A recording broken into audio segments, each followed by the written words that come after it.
ஆரோக்கிய பொங்கலை கொண்டாடுறதுக்காக நம்ம ஆற்றல் சித்தா கிளினிக் வந்திருக்கோம். இங்க நம்மளுடைய லெஜெண்டரி டைரக்டர் விக்ரமன் சார் இணைஞ்சிருக்காரு. அவர்கிட்ட நம்ம பேசி அவரோட சைல்ட்ஹுட்ல கொண்டாடப்பட்ட பொங்கல்லாம் எப்படி இருந்துச்சு அப்படின்றத நம்ம கேட்டு தெரிஞ்சுப்போம். அதுக்கு முன்னாடி முக்கியமா சொல்லணும், காலத்தால் அழியாத இன்னைக்கும் டிவில போட்டாங்கன்னா உட்காந்து முதல்ல உட்காந்து பார்க்கக்கூடிய சூரிய வம்சம் மாதிரியான நிறைய படங்களை, பிரியமான தோழி, குடும்பங்கள் கொண்டாடக்கூடிய படங்களை கொடுத்தவர். மேலும் உணர்வுகளை அதிகமா சொந்தத்தோட எந்த அளவுக்கு இருக்கணும் அப்படின்ற உணர்வுகளை அதிகமா திரையில காட்டின ஒரு லெஜெண்டரி டைரக்டர். அவருடைய நம்ம இருக்கோம். வணக்கம் வணக்கம், பொங்கல் வாழ்த்துக்கள். ரொம்ப மகிழ்ச்சி சார் சந்திச்சதுல. சரி, உங்களோட சின்ன வயசு பொங்கல்லாம் எப்படி சார் இருக்கும்? இப்பவும் உங்களுக்கு மறக்காத ஒரு விஷயம் பொங்கல் அப்ப இது நடந்தது அப்படின்னா எது சார்? இல்ல, சின்ன வயசு பொங்கல் வந்து நான் முதல்ல கிராமத்துல தான் இருந்தேன். ஒரு கிட்டத்தட்ட ஒரு 10 இயர்ஸ் வரைக்கும் நினைக்கிறேன். அப்போ வந்து எங்க ஊர்ல வந்து கொஞ்சம் எங்க அப்பா ரொம்ப கிராண்டா செலிப்ரேட் பண்ணுவாரு. அப்கோர்ஸ் எங்க அப்பா அந்த கிராமத்துல ஒரு வசதியானவர்னு வச்சுங்களேன். நீங்க சூரியவம்சம் படத்துல வர அந்த ஓப்பனிங் மாதிரி எங்க வீட்டுல பொங்கல் வச்சு அந்த பொங்கப்படின்னு சொல்லுவாங்க. நிறைய எங்க வீட்டுல வேலை செய்யறவங்க, ஊர்ல உள்ளவங்க எல்லாரும் யார் வந்தாலும் எங்க அப்பா கையில இருந்து என்ன எடுக்கிறாரோ அதை அப்படி கொடுத்துட்டே இருப்பாரு. அந்த மாதிரிலாம் இருக்கும். எங்களுக்கும் அதே மாதிரி தான். நாங்கள் 3 பசங்க 2 பொண்ணுங்க எங்கள் அப்பாவுக்கு. எங்களுக்கும் அந்த மாதிரி எல்லாம் ட்ரெஸ் எல்லாம் எடுத்து கொடுத்து வீடு ஃபுல்லாக வெள்ளை அடிச்சு பண்ணி அந்த கல்ச்சர் இப்போ இல்லை. அது மாதிரி நாங்கள் அதுக்கப்புறம் திருநெல்வேலி ஷிஃப்ட் ஆனால் அங்கேயுமே அந்த மாதிரி எவ்ரி இயர் வந்து இந்த பொங்கலுக்கு வந்து வீடு ஃபுல்லாக சுண்ணாம்பு அடிச்சு அந்த மாதிரி ரெடி பண்ணிக்குவோம். இப்போ அந்த மாதிரிலாம் பண்ணுறாங்களான்னு தெரியாது. பொங்கல்னாலே ஸ்பெஷல் கரும்பு, அப்புறம் வந்து இந்த பனங்கிழங்கு இதெல்லாம் இருக்கும். எனக்கு முக்கியமா சின்ன வயசுல இருந்தே பொங்கல் அப்படின்னா சினிமா மட்டும்தான். அதனால சினிமா பொங்கல் காலையில வீட்டுல எப்படா பொங்கல் வைப்பாங்க நம்ம வீட்டை விட்டு ஓடிடலாம் அப்படின்னு நான் நினைப்பேன். அப்புறம் நான் போயிட்டேன்னா என்ன பிடிக்க முடியாது. நான் நைட்டு வரைக்கும் 4 சினிமா பார்த்துட்டு தான் வீட்டுக்கு வருவேன். அதுக்கப்புறம் பார்த்தீங்கன்னா நாங்கள் சினிமாவுக்கு வந்துட்டேன். கிட்டத்தட்ட ரொம்ப மறக்க முடியாத 2 பொங்கல் அப்படின்னு சொன்னா 1991 என்னுடைய 2வது படமான பெரும்புள்ளி வந்து அது ரொம்ப எனக்கு ஒரு கரும்புள்ளி ஏற்படுத்தி இருந்த படம். அது சரியா போல எனக்கு கொஞ்சம் கெட்ட பேரையும் ஏற்படுத்தி இருந்தது.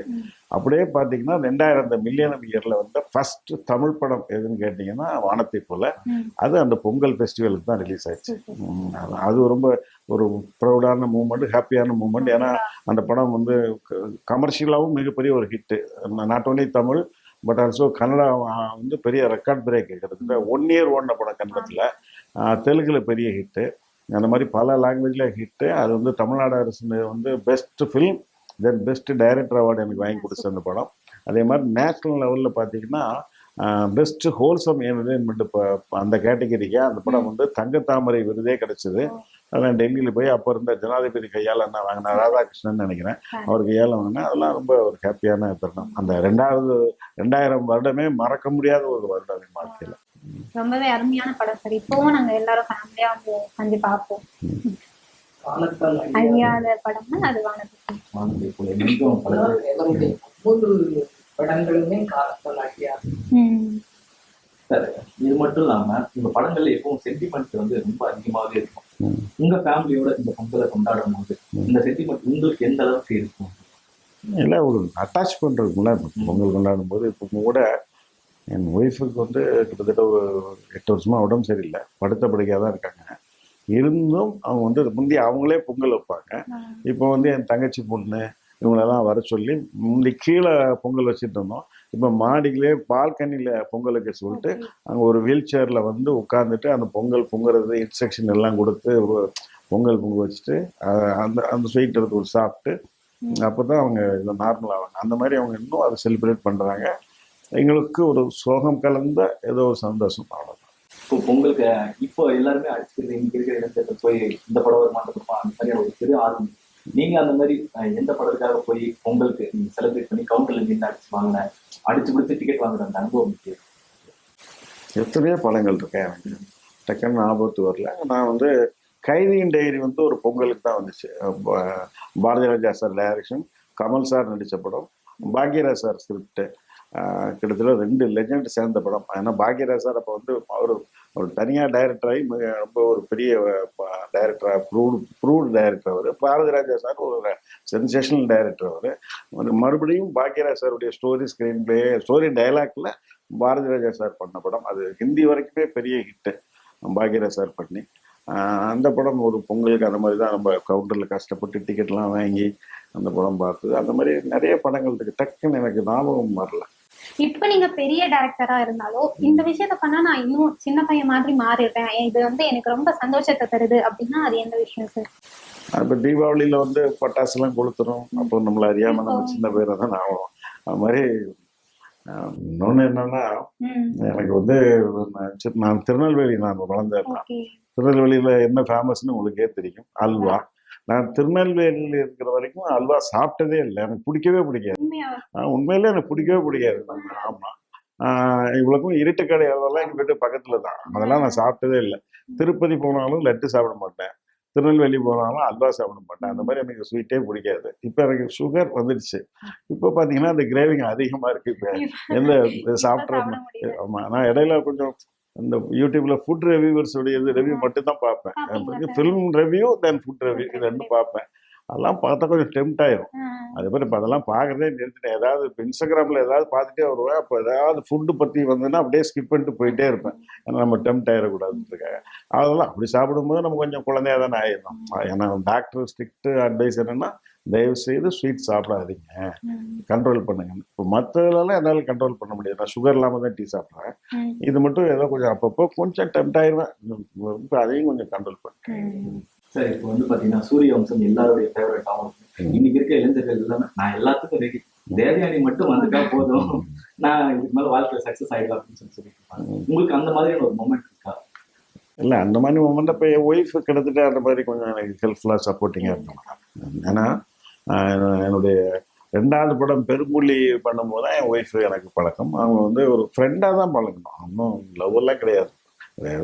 அப்போ என்னுடைய 2வது படம் பெரும்புள்ளி ஃபெயிலியருக்கு பிறகு நிறைய பேர் என்ன க்ளோஸாக இருந்தவங்கெல்லாம் வந்து அப்படியே விலகி போயிட்டாங்க. இதோட விக்ரமன் சாப்டர் முடிஞ்சது அப்படின்னு தான் எல்லாரும் சொல்லிட்டு போயிட்டாங்க. அப்போ என் ஒய்ஃபை தான் எனக்கு ரொம்ப மாரல் சப்போர்ட் கொடுத்து, நீங்கள் நிச்சயமாக மறுபடியும் ஜெயிப்பீங்க, எப்போ தான் மீட் பண்ணுவோம், ஆஃபீஸில் தான் வந்து பார்ப்பாங்க பேசுவாங்க. அப்போ என் செல்ஃபோன்லாம் வரல, அந்த மாதிரி ரொம்ப மாரல் சப்போர்ட் கொடுத்து ரொம்ப உறுதுணையாக இருந்தாங்க. அதுக்கப்புறம் 1994 வந்து எங்கள் 93 எங்கள் அப்பா 92 இருந்தார். 93 எங்கள் அம்மா, என் ஃபேமிலி எல்லாம் அங்கே ஊர்லேருந்து மெட்ராஸ் ஷிஃப்ட் பண்ணிட்டேன்.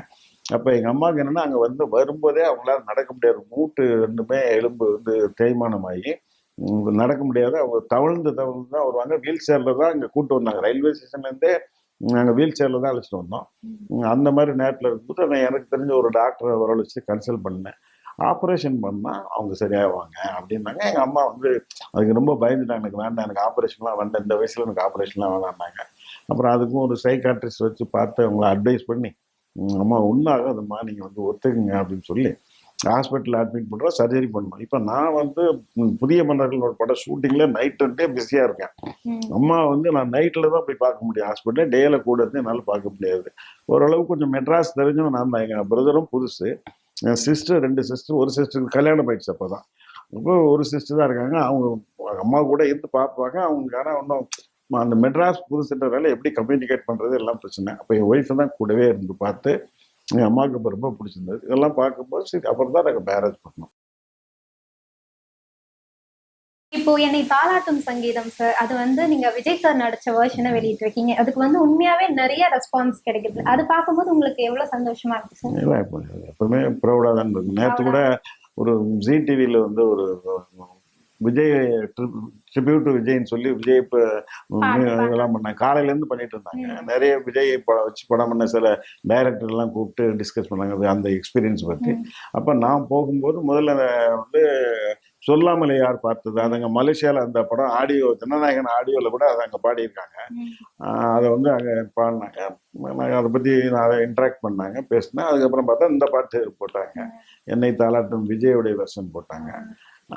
அது ரொம்ப கொஞ்சம் எமோஷனலாக தான் இருந்தது நமக்கு கொஞ்சம். ஏன்னா அவ்வளோ ஒரு நல்ல ஆர்டிஸ்ட்டு, ஒரு மாஸ் ஆர்டிஸ்ட்டு, சினிமா இண்டஸ்ட்ரிக்கு இன்னைக்கு ஒரு ரெவன்யூ தரக்கூடிய ஒரே ஹீரோ அவர் தான். நம்பி விஜய படம் வாங்கலான்ற மாதிரி இருந்த ஒரு ஹீரோ. அவர் வந்து சினிமா விட்டு விலகிறாரு, அதுவும் கேரியரினுடைய உச்சத்தில் இருக்கும்போது சினிமா விட்டு விலகிறான்றது ரொம்ப ஒரு பெரிய இழப்பு இண்டஸ்ட்ரிக்கு. அதே போல அது வந்து ஸ்ரீலங்கன் ஸ்டூடெண்ட்ஸ் எல்லாம் பண்ணிருக்காங்க. அது அங்கதான் ஸ்டார்ட் ஆச்சு. அது அந்த சின்ன பசங்க கிட்ட கூட போய் அது இம்பாக்ட் ஆயிருக்கு. அதனால தான் ரொம்ப வைரல் ஆச்சு.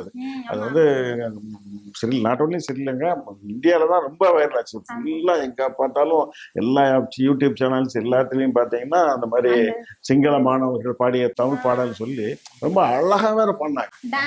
டான்ஸ் அந்த பாட்டுக்கு என்ன கொரியோகிராஃப் பண்ண முடியுமோ அதை பண்ணி ரொம்ப அழகா பாடினாங்க. அது எங்கேயுமே சுதி மிஸ் ஆகாம எக்ஸலண்டா பாடினாங்க. அது அப்போ ரொம்ப வைரல் ஆச்சு, ட்ரெண்ட் ஆச்சு. இப்போ வந்து பாத்தீங்கன்னா உங்க படத்துல கண்டிப்பா அந்த ஃபேமிலி சென்டிமெண்ட் ரொம்ப அதிகமா இருக்கும். என்ன பண்ணாலும் நம்ம சென்டிமெண்ட்டை பேப்பர்ல கொண்டு வரதுன்னு இருக்குல்ல, ரொம்ப ஸ்ட்ரகிள் இருக்கும். அதுக்கு நீங்க எப்படி ஒர்க் பண்ணீங்க? அப்படியெல்லாம் ஒன்றும் இல்லைங்க, ரொம்ப சிம்பிளாக நரேட் பண்ணுவோம், அதை எக்ஸிக்யூட் பண்ணுறது தான் இருக்குங்க. அது ஒரு சீன் நம்ம எழுதிடலாம், படம் பார்க்கும்போது அது வந்து நம்மளை எமோஷன் வந்து கனெக்ட் ஆகணும். ஒரு காமெடின்னா சிரிக்க வைக்கணும். நீங்கள் பேப்பரில் காமெடியாக இருக்கும், இல்லை சொல்லும்போது காமெடியாக இருக்கும், படத்தில் அது காமெடியாகவே இருக்காது. அது ஜனங்க சிரிச்சிருவாங்க சமயத்தில், அந்த மாதிரி இருக்கும். அது அதை எக்ஸிக்யூட் பண்ணணும். அது டைரக்ஷன் என்பது ஒரு ஆர்ட்டுங்க. இப்ப இருக்க யங்ஸ்டர்ஸ்க்கெல்லாம் சினிமாவை இப்படி பாருங்க அப்படின்னு உங்களுடைய கமெண்ட்ஸ் என்ன, ஒரு அட்வைஸ்னா எப்படி சொல்றீங்க? இப்ப வந்து அவங்க நீங்க யங்ஸ்டர்ஸ்ன்றது கிரியேட்டர்ஸ் சொல்றீங்களா, ஆடியன்ஸ் சொல்றீங்களா? ஆடியன்ஸ் சொல்றேன். ஆடியன்ஸ் கரெக்டாக பார்க்குறாங்க எனக்கு தெரிஞ்சு. எந்த ஒரு அவங்க வந்து தவறாகவும் இல்லை. இந்த முன்னே வந்து ஒரு 30 வருடங்களுக்கு முன்பு, இல்லை நான் வந்த புதுசில் இல்லை அதுக்கு முன்பு எல்லாம் பார்த்தீங்கன்னா ரொம்ப ஒரு மாதிரி கிளாமர் கொஞ்சம் டாமினேட் பண்ண எல்லா படங்கள்லையுமே. அதுக்குன்னே ஒரு சாங் வைப்பாங்க நிறைய. நான் அந்த ஆக்ட்ரஸ் பேர்லாம் சொல்ல வரல. ஒவ்வொரு படத்துலையுமே ஒரு கவர்ச்சி நடனம் அப்படின்றது இருக்கும். எஸ்பெஷலி கமர்ஷியல் ஃபிலிமில் கன்ஃபார்மாக இருக்கும். சில்க் சுமிதாலாம் உங்களுக்கு கேள்விப்பட்டிருப்பீங்க, ரொம்ப பீக்ல இருந்தாங்க. அவங்க சில்க் சுமிதா போட்டால் தான் படமே வாங்குவோம் அப்படிலாம் சொல்லுவாங்க. அந்த மாதிரிலாம் இருந்தது. இப்போ அதெல்லாம் கிடையாது. கொஞ்சம் நிறைய டீசென்ட் ஃபிலிம் வருது, நல்ல படங்கள், கண்டென்ட் ஓரியன்டான ஃபிலிம் எல்லாம் பெரிய ஹிட் ஆகுது. அதுக்கு ஆர்டிஸ்ட் வேணுமானா அதுவும் இல்லை, பெரிய அளவுக்கு டைரக்டர்களும் தேவையில்லை. இப்போ நிறைய இந்த வருஷம் பார்த்தீங்கன்னா டிராகன், குடும்பஸ்தன், அப்புறம் வந்து மாமன், அப்புறம் வந்து டூரிஸ்ட் ஃபேமிலி, பெரிய ரெக்கார்ட் பிரேக் ஃபிட் படம், அப்புறம் வந்து ஆண்பாவம் பொல்லாதது, இப்போ கடைசியாக வந்து சிறை, இப்படி நிறைய சின்ன படங்கள் அல்லது மீடியம் பட்ஜெட் படங்கள் பெரிய ஹிட் ஆயிருக்கு. இன்னும் சொல்ல போனா பெரிய ஒரு 500 கோடி 600 கோடி படங்கள் தந்த லாபத்தை விட, அந்த தயாரிப்பாளருக்கு அந்த படங்கள் தந்த லாபத்தை விட இந்த சின்ன படங்கள் அந்த ப்ரொடியூசருக்கு தந்த லாபம் தான் அதிகம். 2 லாபத்தையும் நீங்க கம்பேர் பண்ணி பாத்தீங்கன்னா சின்ன படம் தான் அதிக லாபத்தை தந்திருக்கு. அது நல்ல ஹெல்த்தியான விஷயமா தான் இருக்கு. ஸோ இன்னைக்கு ஆடியன்ஸும் நல்ல படங்களை ஒத்துக்கிறாங்க, கண்டென்ட் ஓரியன்டான படங்கள் யாரும் இருந்தாலும் பரவாயில்ல. குடும்பஸ்தன் வரும்போது மணிகண்டன் ஒன்றும் பெரிய பாப்புலரான ஆர்டிஸ்ட் கிடையாது, ஒரு அப்கமிங் ஆர்டிஸ்ட். அது படம் பெரிய ஹிட் ஆச்சு, மணிகண்டனுக்கு ஒரு பெரிய நேம் கிடைச்சது. அதே மாதிரி நீங்க ஆண்பாவம் பொல்லாதது பாத்தீங்கன்னா ரியோராஜ் வந்து அவருடைய கேரியர்ல இதுதான் ஒரு தி பெஸ்ட் ஃபிலிம்ன்ற மாதிரி ஆயிடுச்சு சோஃபார். இனிமேல் அவர் இதோட பெட்டரான படங்கள் கொடுக்கலாம் சொன்னேன். சினிமா ஆரம்பிக்கும் போது ஸ்ட்ரகிள்ஸ் எல்லாம் ஃபேஸ் பண்ணிருப்பீங்களா சார்? எந்த மாதிரியான ஸ்ட்ரகிள்ஸ் எல்லாம் ஃபேஸ் பண்ணீங்க? அதுல வந்து நான் இந்த விஷயத்த மறக்கவே மாட்டேன் அப்படின்னா? இல்ல, அது எல்லாருமே வாழ்க்கையில போராட்டங்கள் பிரச்சனைகளை சந்திச்சுதான் வரும். நானும் சந்திச்சதும் நிறைய இருக்கு. இன்னொன்னு பல பேட்டிகளை நான் சொல்லிட்டேன். அதாவது நீங்க சினிமால அசிஸ்டன்ட் டைரக்டரா இருக்கும்போது நிறைய பேர் கஷ்டப்பட்டிருப்பாங்க, அவமானப்பட்டிருப்பாங்க, அதெல்லாம் இருக்கும். நான் வந்து அசிஸ்டன்ட் டைரக்டரா இருக்கும்போதும் நிறைய கஷ்டப்பட்டிருக்கேன். எஸ்பெஷலி சாப்பாட்டுக்கெல்லாம் கூட கஷ்டப்பட்டிருக்கேன். இவ்வளவுக்கும் எங்க அப்பா வந்து ஒரு நிலச்சுவா இருந்தார், எல்லா வசதிகளும் எங்களுக்கு இருந்தது. இருந்தும் நான் எல்லாம் விட்டுட்டு சினிமாவுக்கு வந்து என் வீட்டினுடைய எந்த சப்போர்ட்டும் எதிர்பார்க்காம தான் இருந்தேன். இதெல்லாம் கஷ்டப்பட்டிருக்கேன், நிறைய அவமானங்களை சந்திச்சிருக்கேன், இது சகஜம். ஆனா டைரக்டர் ஆகி ஒரு படம், ரெக்கார்ட் பிரேக் படம், புது வசந்தம்னு ஒரு படம் பண்ணி அது ஒரு சூப்பர் டூப்பர் ஹிட். அது எல்லா ஆல் லாங்குவேஜில் ஹிட் அந்த படம். அந்த படம் பண்ணி அதுக்கப்புறம் 2வது ஒரு படம் பண்ணி ஃபெயிலியர் கொடுத்து, அதுக்கப்புறம் நான் கஷ்டப்பட்டிருக்கேன். ஒரு 3-4 நாள், 3-4 நாள் சாப்பிடாம கஷ்டப்பட்டிருக்கேன். அந்த மாதிரி நிறைய அவமானங்களை சந்திச்சிருக்கேன். அந்த மாதிரியான போராட்டங்கள்லாம் நிறைய வந்திருக்கு. லைஃப் கொஞ்சம் அந்த கிராஃப் மேலே வந்துச்சு அப்படின்னு சொன்னா நான் வானத்து பிறகுதான் சொல்றேன். அதுக்கு முன்னாடி கூட பூவே உனக்காக பெரிய ஹிட்டு, சூரியவம்சம் பெரிய ஹிட்டு, உன்னிடத்தில் என்னை கொடுத்தேன் பெரிய ஹிட்டு. இன்னும் சொல்ல போனா பூவே உனக்காக இருந்து வானத்தை போல வரைக்கும் 4 படமும் கோல்டன் ஜூப்ளி, அதாவது 250 நாட்கள் இல்ல அதுக்கு மேல. அது ஒரு பெரிய ரெக்கார்டுன்னு நினைக்கிறேன். இவ்வளவும் பண்ணிட்டு கூட அப்ப கூட நிறைய அவமானங்கள்லாம் சந்திச்சிருக்கேன். அதனால சினிமால போராட்டங்களையும் அவமானங்களையும் தான், அவமானங்கள் தான் நம்மளை செதுக்குதுன்னு நான் நினைச்சேன்.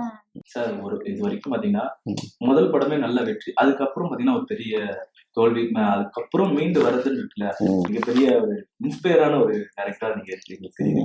இப்ப வர யங்ஸ்டர் டைரக்டர்ஸ்க்கு இந்த ஃபெஸ்டிவல் டைம்ல இந்த மாதிரியான படங்கள் கொடுக்கணும், எந்த மாதிரியான நீங்க எதிர்பார்க்கறீங்க? இல்ல, ஃபெஸ்டிவலுக்குன்னு ஸ்பெசிஃபிக்கா இப்படிதான் படம் கொடுக்கறதுலாம் இது இல்லை. நீங்க நல்ல படமா இருந்தா அது ஓட போகுது, அவ்வளவுதான். அந்த தணிக்கை சான்றிதழ் அதை பத்தி நீங்க என்ன சார்? இல்லை நிறைய இப்போ ரீசெண்டாக நான் சொல்லிட்டேன் அதை வந்து அது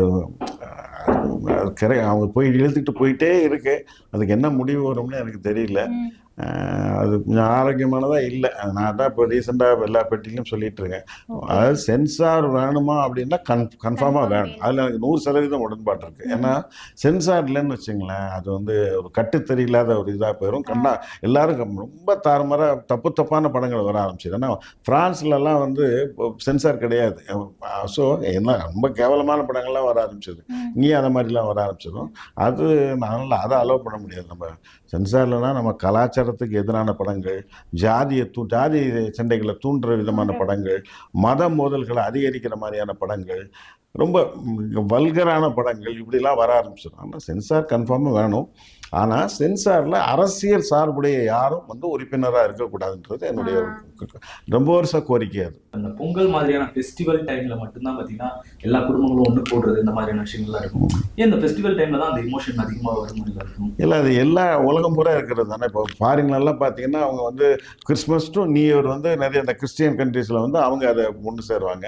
அது மாதிரி நிறைய அரபு கண்ட்ரிஸ்லாம் பார்த்தீங்கன்னா அவங்க இந்த ரம்ஜான் அந்த மாதிரியான ஃபெஸ்டிவலில் வந்து அவங்க ஃபேமிலி ஜாயின் ஆவாங்க. அது மாதிரி நம்ம இங்கே இண்டூஸ் வந்து அவங்க ஃபெஸ்டிவலில் வந்து அது மாதிரி இதாகிறாங்க. நம்ம எப்படி இங்கே பொங்கல் கொண்டாடுறோமோ ஆந்திராவில் அந்த மாதிரி சங்கராந்தி கொண்டாடுவாங்க. அப்போ எல்லாரும் அவங்க ஒன்று சேருவாங்க. இது எல்லா இடத்துலையும் இருக்கிறது தானே. இதுக்கப்புறம் உங்கள் டைரக்டரில் ஒரு படம் நாங்கள் எதிர்பார்க்கலாமா? எல்லாம் பண்ணணும். நான் தான் சொன்னேன் 8 வருஷமா என் ஒய்ஃபுக்கு கொஞ்சம் உடம்பு சரியில்லை. அவங்கள நான் தான் பார்த்துட்டு இருக்கேன். என்னன்னா இப்போ பையனும் நடிக்க ஆரம்பிச்சிட்டான். ஸோ இப்போ அவனும் ஷூட்டிங் போய் நானும் ஷூட்டிங் போயிட்டேன் அப்படின்னா என் ஒய்ஃபை யார் பார்த்துக்கிறதுன்ட்டு இருக்கு. அஃப்கோர்ஸ் ஒரு நர்ஸ் வச்சுருக்கேன் நான்.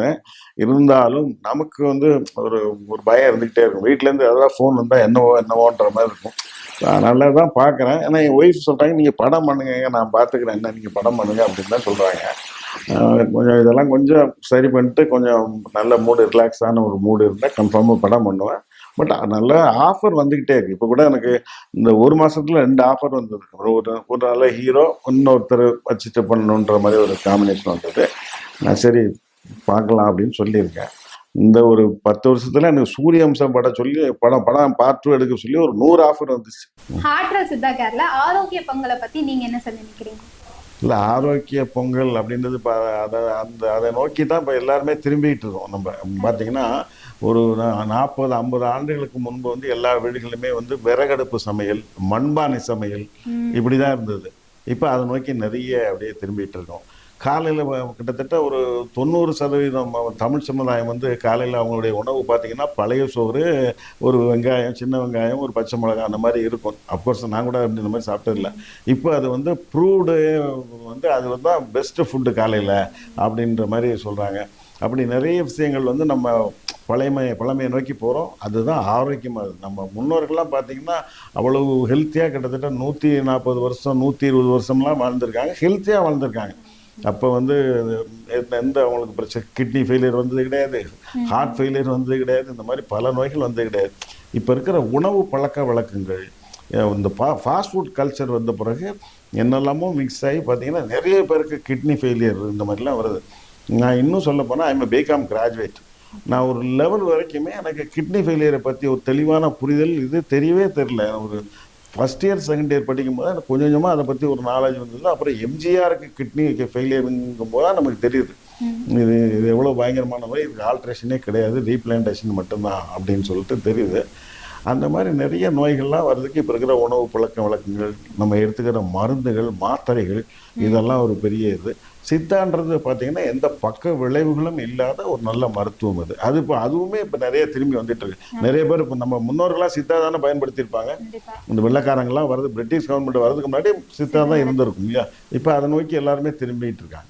இப்போ நம்ம பொங்கல் கொண்டாட போலாம். நன்றி, தேங்க்யூ.